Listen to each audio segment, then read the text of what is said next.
Established in 1981, the Village Goldsmith is a creative jewellery design hub setting a global standard for innovation within the jewellery industry. Together, we aim to build a culture that fosters creativity, curiosity and innovation, all while building genuine connections with our customers in New Zealand and around the world. We pride ourselves on our unique jewellery designs that are made to inspire, create timeless legacies and to push the boundaries of what is possible with jewellery, which is exactly what we've done with our invention, the Floeting Diamond.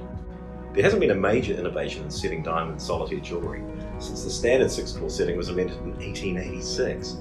Since then, jewellers around the world have been asked the same question: can you make this without the claws? Of course, under traditional manufacturing processes, this was never possible, until now.